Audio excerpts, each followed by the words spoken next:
एक छोटे से गांव में, जहां चारों ओर हरे भरे खेत फैले हुए थे, वहां एक युवा लड़की रहती थी जिसका नाम लीला था। लीला को बचपन से ही दौड़ने का बहुत शौक था, लेकिन एक दुर्घटना में उसके दोनों पैरों में चोट लग गई, जिससे वह दूसरों की तरह तेजी से दौड़ नहीं पाती थी। उसके गांव में हर साल एक बड़ी दौड़ प्रतियोगिता होती थी, जिसमें विजेता को गांव का सबसे प्रतिष्ठित सम्मान मिलता था।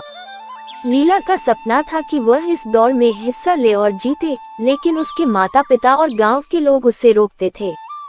उनका कहना था, लीला, तुम्हारे पैर तुम्हें धोखा दे देंगे, तुम दूसरों का मुकाबला नहीं कर पाओगी। पर लीला की लगन इतनी मजबूत थी कि उसने हार नहीं मानी। उसकी जिद बढ़ती गई और अंततः उसके माता पिता मान गए।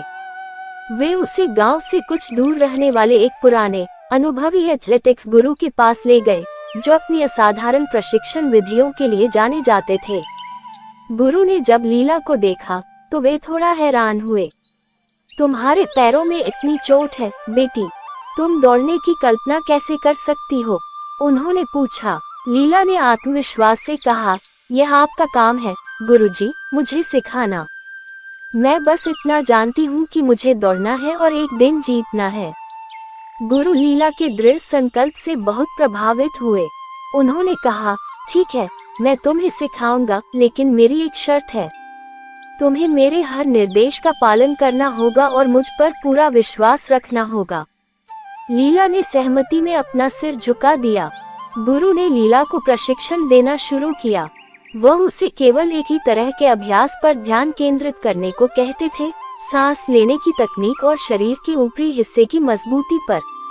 लीला ने देखा कि गुरुजी अन्य छात्रों को विभिन्न प्रकार के दौड़ने के तरीके और तेज गति के अभ्यास सिखा रहे थे, लेकिन वह अभी भी धीमी गति से सांस लेने और हाथों को मजबूत करने के अभ्यास पर ही अटकी थी। कुछ दिनों बाद लीला से रहा नहीं गया और उसने पूछा, गुरुजी, आप दूसरों को इतनी नई नई चीजें सिखा रहे हैं, लेकिन मैं अभी भी केवल सांस लेने और हाथों को मजबूत करने का अभ्यास कर रही हूँ। क्या मुझे और चीजें नहीं सीखनी चाहिए?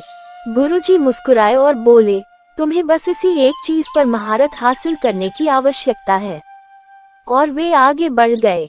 लीला को आश्चर्य हुआ, पर उसे अपने गुरु पर पूरा विश्वास था और वह फिर अभ्यास में जुट गई। समय बीतता गया और देखते देखते 2 साल गुजर गए, पर लीला उसी एक तकनीक का अभ्यास कर रही थी। एक बार फिर लीला को चिंता होने लगी और उसने गुरु से कहा, क्या अभी भी मैं बस यही करती रहूंगी और बाकी सभी नई तकनीकों में पारंगत होते रहेंगे? गुरुजी बोले, तुम्हें मुझ पर यकीन है तो अभ्यास जारी रखो। लीला ने गुरु की आज्ञा का पालन करते हुए बिना कोई प्रश्न पूछे अगले 6 साल तक उसी एक तकनीक का अभ्यास जारी रखा। सभी को दौड़ना सीखते हुए 8 साल हो चुके थे कि तभी एक दिन गुरुजी ने सभी शिष्यों को बुलाया और बोले, मुझे आपको जो ज्ञान देना था वह मैं दे चुका हूँ, और अब गुरुकुल की परंपरा के अनुसार सबसे अच्छे शिष्य का चुनाव एक प्रतियोगिता के माध्यम से किया जाएगा। जो इसमें विजयी होगा उसे गांव का रत्न की उपाधि से सम्मानित किया जाएगा। प्रतियोगिता आरंभ हुई। गुरुजी ने लीला को उसके पहले मैच में हिस्सा लेने के लिए आवाज दी। लीला ने दौड़ना शुरू किया और खुद को आश्चर्यचकित करते हुए उसने अपने पहले 2 मैच बड़ी आसानी से जीत लिए।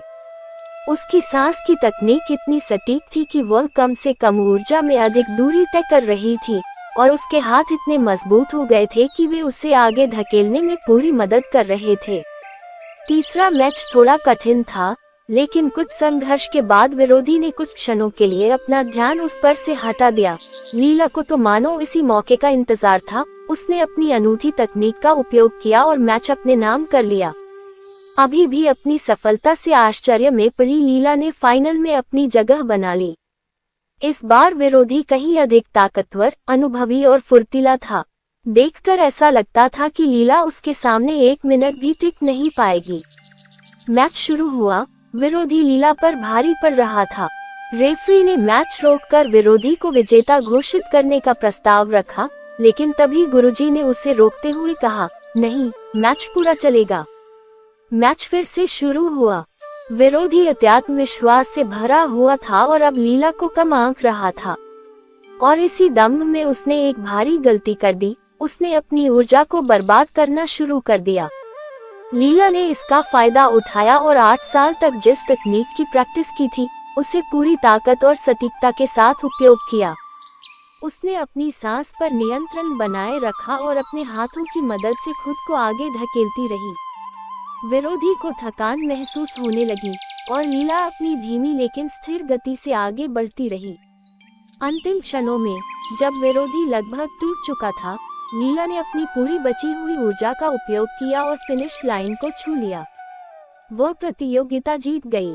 मैच जीतने के बाद लीला ने गुरु से पूछा, गुरुजी, भला मैंने ये प्रतियोगिता सिर्फ एक तकनीक सीखकर कैसे जीत ली? तुम 2 वजहों से जीती, गुरुजी ने उत्तर दिया। पहला, तुमने सांस लेने और शरीर के ऊपरी हिस्से को मजबूत करने की एक ऐसी तकनीक पर अपनी इतनी मास्टरी कर ली कि शायद ही इस दुनिया में कोई और यह इतनी दक्षता से कर पाए। और दूसरा, इस तकनीक से बचने का एक ही उपाय था, और वह था अपने प्रतिद्वंद्वी को अपनी ही गति से थकाना। लेकिन तुम अपनी सबसे बड़ी कमजोरी को अपनी सबसे बड़ी ताकत में बदलने में सफल रही। लीला समझ चुकी थी कि आज उसके कमजोर पैर ही उसकी सबसे बड़ी ताकत बन चुके थे, क्योंकि उन्होंने उसे एक ऐसी तकनीक पर ध्यान केंद्रित करने को मजबूर किया था जो अंततः उसे विजेता बना गई।